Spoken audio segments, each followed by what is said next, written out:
Role 10. Traffic Separation Schemes. A.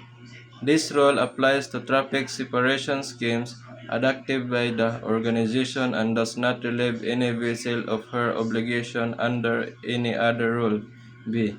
A vessel using a traffic separation scheme shall 1. Proceed in the appropriate traffic lane in the general direction of the traffic flow for that lane. 2. So far as practicable, keep clear of a traffic separation line or separation zone. Number 3. Normally join or leave a traffic lane at the termination of the lane, but when joining or leaving from either side, shall do so at as small an angle to the general direction of a traffic flow as practicable. C. A vessel shall, so far as practicable, avoid crossing traffic lanes, but if obliged to do so, shall cross on heading as nearly as practicable at right angles to the general direction of traffic flow. D. 1. A vessel shall not use an assured traffic zone when she can safely use the appropriate traffic lane within the adjacent traffic separation scheme. However, vessels of less than 20 meters in length, sailing vessels, and vessels engaged in fishing may use the inshore traffic zone. 1. How to? Notwithstanding subparagraph D1. A vessel may use an inshore traffic zone when en route to or from a port, offshore installation or structure, pilot station, or any other place situated within the inshore traffic zone or to avoid immediate danger.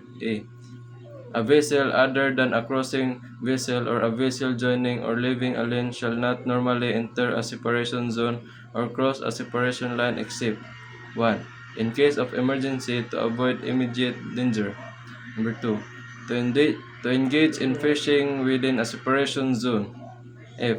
A vessel navigating in areas near the termination of traffic separation scheme shall do so with particular caution. G. A vessel shall so far as practicable avoid anchoring in a traffic separation scheme or in areas near its termination. H. A vessel not using a traffic separation scheme shall avoid it by as wide a margin as practicable. 1. A vessel engaged in fishing shall not impede the passage of any vessel following a traffic lane. Z.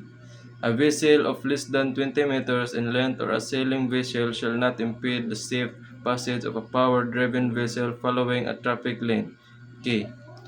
A vessel restricted in her ability to maneuver when engaged in an operation for the maintenance of safety of navigation in a traffic separation scheme is exempted from complying with this rule to the extent necessary to carry out the operation. L. A vessel restricted in her ability to maneuver when engaged in an operation for the laying, servicing, or picking up a submarine cable within a traffic separation scheme exempted from the complying with this rule to the extent necessary to carry out the operation.